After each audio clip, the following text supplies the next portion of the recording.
Hello guys, आप सब कैसे हो? आई हो आप सब ठीक ही हो गए। तो अभी के बज रहे हैं 5। तो आप सभी को गुड गुड इवनिंग गाइस।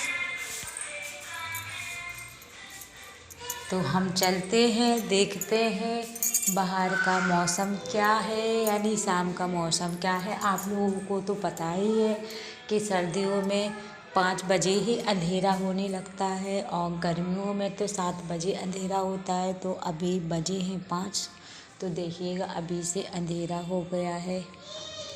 देखिएगा गाइस, तो ऐसा मौसम है, यानी कि अंधेरा हो रहा है, शाम का टाइम है। और तो देखिएगा यहाँ पर कितनी अच्छी हरियाली भी है।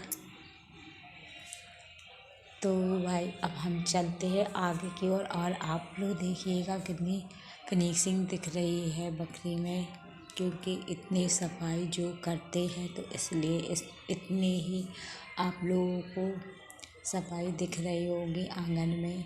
तो चलो अब हम चलते हैं और देखते हैं। तो यहाँ का देखो, जो सामान फैला हुआ था वो अब अच्छे से एक सा सेट कर दिया है मैंने जो सामान। तो ये रही बाबू की चेयर और ये रही टेबल। तो अभी ये पलट के दिखाएंगे। तो ये बाबू की ये दोनों चीज़ें, क्योंकि बाबू इस पर बैठकर खाना खाता है। और देखिएगा ये बाबू की स्लीपर वगैरह भी पड़ी हुई है यहाँ पर।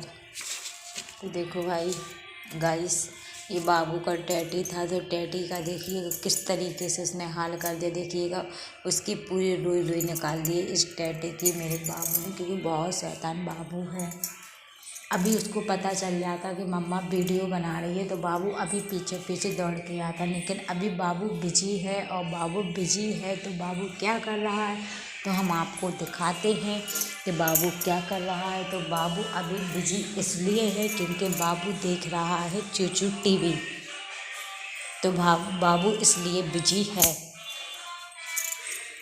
तो अब हम चलते हैं आगे की ओर और देखते हैं कि अब हमको क्या करना है और क्या काम करने जा रहे हैं। तो चलो सबसे पहले अब हम चलते हैं किचन में। तो हम आप लोगों को दिखाते हैं कि देखिएगा इस किचन की डेकोरेट नहीं दिखा पाए थे जब पुताई हो रही थी, तो मैंने वो पोज तो दिखा दिया था आप लोगों को, लेकिन होने के बाद पोज नहीं दिखाया था किचन का। तो देखिएगा अब देखिएगा मेरी किचन कितनी कितनी स्पेशल लग रही है, क्योंकि मैंने जो इतनी अच्छी तरीके से उसकी डेकोरेट की है, यानी डेकोरेट मतलब अच्छे से उसके एक एक डिब्बे को मैंने पहले अच्छे से वॉश किया। उसमें जो भी मिर्च मसाले वगैरह भरे हुए थे तो पहले मैंने उसको पॉलीथीन में बांध कर रख दिया था। फिर मैंने सारे डिब्बों को खाली कर कर वॉश किए थे। तो देखिएगा अब हर एक चीज़ कितनी सुंदर लग रही है, क्योंकि पुताई जो हो चुकी है, यानी कि इसमें पहले पुट्टी हुई, पुट्टी होने के बाद इस पर कलर हुआ पेंट। तो उसके बाद मैंने ये सारे जितने भी आप लोग बर्तन देख रहे हैं ये सारे वॉश कर कर मैंने सारे धोए। तो मुझे दिन और रात का पता ही नहीं चला, यानी कि टाइम का पता ही नहीं चला कि कब टाइम निकल गया, दिन से कब रात हो गई। क्योंकि 3-4 दिन इतना काम के खाने के लिए तो बिल्कुल भी टाइम ही नहीं मिला। मैंने खाना भी नहीं खाया ठीक से, क्योंकि बहुत सारा काम ही काम था। और क्या कहते 3-4 दिन तो ऐसे ही निकल गए हैं गाइस। तो देखो कितनी अच्छी लग रही है ना अब गाइस, किचन मेरी मस्त लग रही है। फिर मैंने आज सुबह सुबह मॉर्निंग में मैंने फिर फ्रिज साफ़ की थी। तो मैंने देखो इसमें ऐसे ही सामान फैला हुआ था, तो फिर मैंने इसका सामान एक सा लगाया हुआ था। तो देखिएगा इसमें फ्रिज में भी फिनिशिंग दिख रही होगी आप लोगों को, तब कैसा दिख रहा था, क्योंकि अभी इसमें अभी सब्जी वगैरह है, इसमें मिठाई है, इसमें हलवा है और इसमें अचार है। क्योंकि जो डिब्बे में भरा था तो उसको बार बार निकालने से अच्छा है कि भाई इसको अलग ही निकाल के रख लिया है। तो हम आपको दिखाते हैं ये काय का अचार है, तो ये है आम का अचार। तो ये आप लोगों को दिख रहा होगा कि ये ब्लैक ब्लैक कैसा हो गया, क्योंकि ये ये अभी डला था गर्मियों में, यानी मई में डाला था मैंने ये अचार।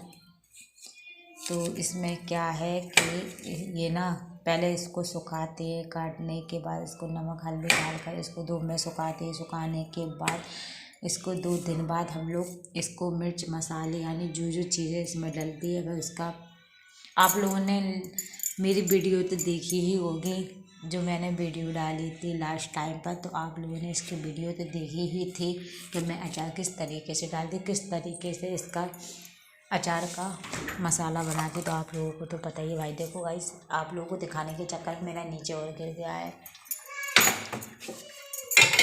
तो सारा टाइल्स देखिएगा गंदा हो चुका है। इस पर अचार जो गिर गया है तो इसको हम उसमें नहीं रखेंगे, ये गंदा हो चुका है। वैसे तो सफाई डली हुई है किचन का, झाड़ू पोछा हो ज़्यादा, लेकिन अब बार बार आते हैं किचन में तो जो पैर लगते तो धूल मिट्टी रहती, तो नीचे का थोड़ी ना खाएंगे, तो इसलिए मैं इसको इसमें डाल लेती हूँ। अभी मैं डस्टबिन में जाकर कचरा फेंकूँगी। तो चलो अभी क्यों फेंकें, तो चलो हम चलते हैं डस्टबिन के पास, तो हम कचरा फेंक कर आते हैं डस्टबिन में। तो चलो अब हम चलते हैं डस्टबिन में, तो हम कचरा फेंकने जा रहे हैं। तो ठीक है, अब हम आ गए हैं यहाँ पर गैलरी में, तो अब हम गेट खोल लेते हैं। तो गेट लगी होती है, तो मैंने गेट खोले, तो अब हम चलते हैं डस्टबिन के पास। तो हम चलेंगे कचरा फेंकने के लिए, तो देखते हैं नीचे तो नहीं गिरा, तो हम आ चुके हैं। तो ये रही है धन्नो, जिससे हम घूमने के लिए जाते हैं। तो देखिएगा ये रही मेरी डस्टबिन, तो इसमें मैंने डाला कचरा, तो जो सारी चीज़ें थी वो मैंने इसमें ही डाल दी है। तो अब हम चलते हैं प्लेट लेकर। तो मैंने देखो इसको इस डस्टबिन में डालने के चक्कर में नीचे ही गिर जाता है, बार बार कोई भी चीज़ डालो तो भाई नीचे गिर ही जाती है। तो अब हम चलते हैं अंदर की ओर, दिखाते हैं कि अब मुझे क्या काम करना है, बाकी कि मैंने क्या क्या काम कर लिया है। तो अब मैं लगा देती हूँ गेट, तो मैंने लगा दिए हैं गेट। तो अब हम आ गए हैं अंदर। तो अंदर तो आप लोगों ने डेकोरेट देख ही ली होगी कि पुताई होने के बाद ये जो मकान था वो किस तरीके से चमक गया है, क्योंकि पहले कितना बेकार लग रहा था और अब कितना अच्छा लग रहा है। तो भाई कुछ तो पता चलता है पुताई होने के बाद कि हाँ रौनक बदल जाती है मकान की। है ना गाइस, तो देखो कितनी अच्छी फिनिशिंग आई है पुताई होने के बाद। देखिएगा ये छत अब पुटिंग हुई, फिर उसके बाद कलर हुआ, तो फिनिशिंग तो आएगी ही आएगी ही। और उसमें मेन कारण क्या है कि वो आपको खसाड़ा लग रहा होगा ये वाला रूम, क्यों लग रहा है, क्योंकि इसमें ना ही पुटिंग है और ना ही इसमें प्रिंट वाला कलर है, क्योंकि इसमें सादा वाला रंग है और सादा वाला चूना है, यानी चूना मतलब कलई है। तो इसलिए इसमें फिनिशिंग नहीं दिख रही होगी आप लोगों को। तो इसलिए मेरे पास जितना पैसा था तो मैंने उतना खर्च करके इतना ही यूज किया है। तो यहाँ पर ऐसा ही है, आंगन में भी नहीं दिख रही होगी फिनिशिंग, तो आंगन में भी ऐसे ही है। तो गाइस, अगर मेरी वीडियो अच्छी लगी हो तो लाइक शेयर कमेंट और सब्सक्राइब करना बिल्कुल भी ना भूलें। कैसे बना है और उसके बाद हम आगे के वीडियो आप लोगों को कल बताएंगे। ठीक है, आज के लिए इतना ही काफ़ी है। Okay bye.